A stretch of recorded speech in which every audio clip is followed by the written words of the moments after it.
41 பாலில் 92 run, 8 six, 220க்கு மேலே strike rate. இதெல்லாம் தாண்டி ரோஹித் சர்மாவோட இன்னிங்ஸ் வந்து ரொம்ப ஸ்பெஷல் பல்வேறு காரணத்துக்கு. மெயினாக அது ஒரு ஃபிலாசபியை அவுட்லைன் பண்ணுற விஷயம்.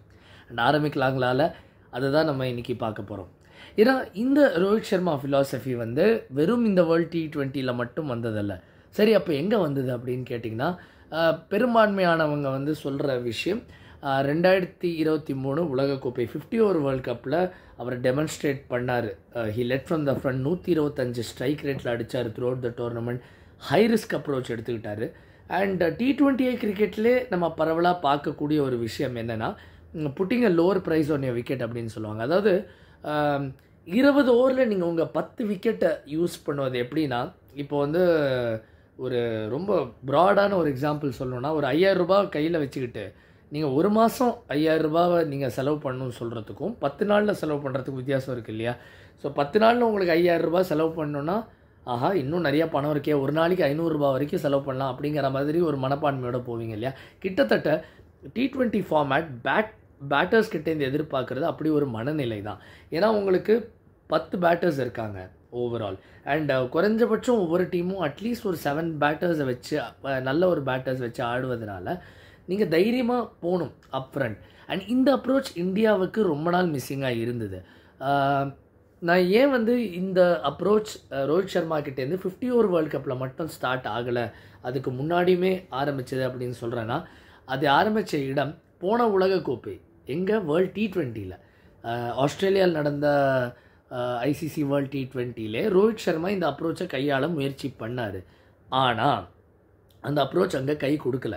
அங்கே வந்து அவரோட ஐடியா கரெக்டாக இருந்தாலும் அவரோட அப்போது இருந்த ஃபார்ம் அந்த அளவுக்கு சிறப்பாக இல்லாததுனால அவர் தொடர்ந்து அவுட் ஆகிட்டு இருந்தார். கூடவே இந்தியாவோட அப்ரோச் இன்னமும் டிஃபென்சிவ் மைண்டடாக ஒரு பழைய T20 சைட்ஸ் எப்படி ஆடிட்டு இருந்தாங்களோ. இன்ஃபேக்ட் லேட்டர் தோனி இயர்ஸ்லேயே அந்த ப்ராப்ளம் நீங்கள் பார்த்துருக்கலாம். 2016 வேர்ல்டு T20 செமிஃபைனல் ஞாபகம் இருக்கா? அஜிங்கிய ரஹானே வெஸ்ட் இண்டீஸ்க்கு எதிராக ஒரு 30 பால் 35 அடிப்பார். அது வந்து கடைசியில் தோல்விக்கே வித்திட்ட ஒரு விஷயமாயிடுச்சு. ஏன்னா மற்ற அணிகள் வந்து T20 ஃபார்மேட்டை அடுத்த கட்டத்துக்கு கொண்டு போயிட்டு இருந்தாங்க.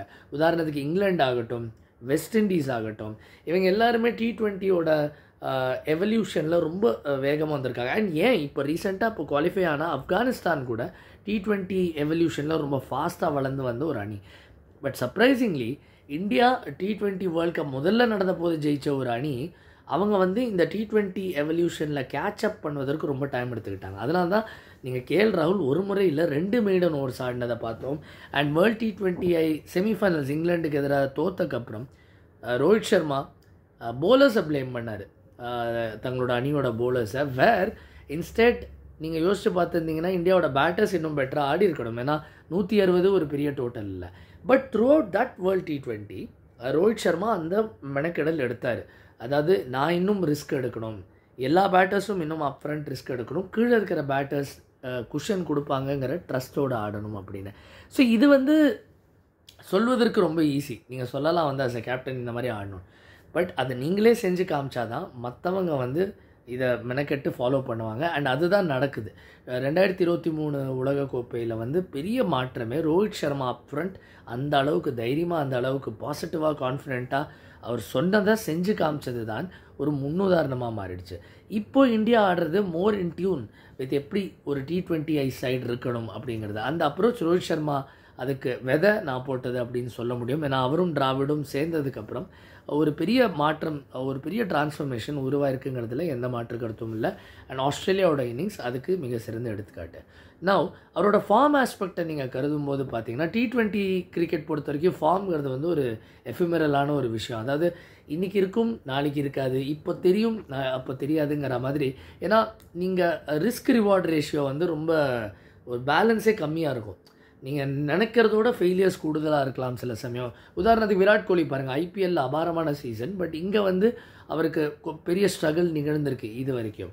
ரோஹித் சர்மா ரொம்ப நல்லா ஆரம்பித்தார் ஐபிஎல்லில், பின்னாடி பேக் எண்டில் வந்து பெருசாக சக்சீட் ஆகலை. ஆனாலும் ஒரு 400 ரன் அடிச்சிருந்தார் ஓவரால். பட் இங்கே பார்த்தீங்கன்னா கொஞ்சம் பெட்டராக அடாப்ட் பண்ணியிருக்காரு ஓவரால். ஸோ இது வந்து T20 கிரிக்கெட்டில் ரொம்ப ஃபிக்கலான விஷயம் அந்த ஃபார்ம்ங்கிற ஆஸ்பெக்ட். பட் நீங்கள் எதை கண்ட்ரோல் பண்ண முடியும்? உங்கள் அப்ரோச்சை. ஒரு விஷயம் டெக்னிக்கலி ரோஹித்துக்கு என்ன ஹெல்ப் பண்ணியிருக்குன்னா, இன்னும் கொஞ்சம் ஓப்பனாக இருக்குது அவரோட ஸ்டான்ஸ் வந்து, அவரோட ஷோல்டர் இன்னும் மிட் விக்கெட் நோக்கி இருக்கிறதுனால அவருக்கு 2 சைடும் ஆக்சஸ் பண்ணுவதற்கு நிறையா லைசன்ஸ் இருக்குது அப்படிங்கிறது தோணுது. உதாரணத்துக்கு இந்த லெஃப்ட் ஆர்ம் சீமர்ஸ் நிறைய ட்ரபிள் பண்ணியிருக்காங்க. இந்த வேர்ல்டு T20லையுமே அவுட் ஆயிருக்காரு பெரும்பாலும் லெஃப்ட் ஆர்ம் சீமர்ஸ் கிட்ட. அப்படி இருப்பினும் அவங்கள அட்டாக் பண்ணுவதற்கு பெஸ்ட் பாசிபிள் சான்ஸ் கொடுக்குறாரு. இந்த மாதிரி கொஞ்சம் ஓப்பன் ஸ்டான்ஸ் வச்சுருக்காரு. அண்ட் நேத்திக்கு ரோஹித் பண்ண ரொம்ப சிறப்பான விஷயம் என்னென்னா, அவர் வந்து வித் த ப்ரீஸ் மட்டும் இல்லை, அகேன்ஸ்ட் த ப்ரீஸ் அடிக்கவும் தயங்கலை. பிகாஸ் முதல்ல மிச்சல் ஸ்டார்க் போடும்போது அவரோட ஐடியா கரெக்டு தான். அவர் பாலை உள்ளே ஸ்விங் பண்ண ட்ரை பண்ணிகிட்டு இருந்தார். உள்ளே ஸ்விங் பண்ண ட்ரை பண்ணும்போது ப்ரீஸ் வந்து அப்போது இடத்துலேருந்து வலது வந்துக்கிட்டு இருக்கு. ஸோ ரோஹித் அடிக்கணும்னா ஆஃப் சைட் மேலே தான் அடிக்கணும், அகேன்ஸ்ட் த விண்ட். அந்த ஆப்ஷன் அவர் எக்ஸசைஸ் பண்ண மாட்டாருங்கிற தைரியத்தில் மிச்சல் ஸ்டார்க் அங்கே போட்டால் இவர் தைரியமாக ஆஃப் சைட் மேலே அடிக்க ஆரம்பித்தார், அகேன்ஸ்ட் விண்ட். அங்கே தான் வந்து அவங்க பிளான் குழம்ப ஆரம்பிச்சது. என்ன பண்ணுறதுன்னு தெரியாமல் இப்படி ஸ்டம்புக்கு போட்டால் லெக் சைட்லேயும் வித் த விண்ட் அடிக்க ஆரம்பித்தார். பேட் கமின்ஸை முதல் பால் ஸ்லாக் ஸ்வீப் பண்ணார். இந்த மாதிரி தொடர்ந்து நீங்கள் வந்து நிறைய ஏரியாஸ் ஆக்சஸ் பண்ணும்போது போலிங் டீமோட பிளான்ஸ் குழப்பத்துக்கு உள்ளாகும். இதை வந்து 2 அணியினரும் சொன்னாங்க. ரோஹித் சர்மா சொன்னார், it was a conscious plan. ஏன்னா நான் போலர்ஸ் ஒரு பிளானோட வரும்போது நான் அவங்க பிளானை தவிடுபடி ஆக்கிறதுக்கு என்ன பண்ணணுமோ அதை பண்ணணும்னு. ஸோ இந்த அப்ரோச் ரோஹித் சர்மாவுக்கும் இந்தியாவுக்கும் பிரமாதமாக ஒர்க் அவுட் ஆச்சு நேற்று. இந்தியா அடுத்தது இங்கிலாண்டை சந்திக்கிறாங்க, சவுத் ஆஃப்ரிக்கா ஆப்கானிஸ்தானை சந்திக்கிறாங்க.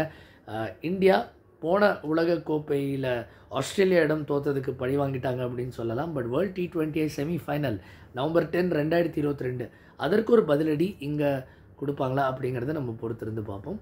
அது வரைக்கும் ஸ்டே டியூன். தேங்க்யூ ஃபார் வாட்சிங்.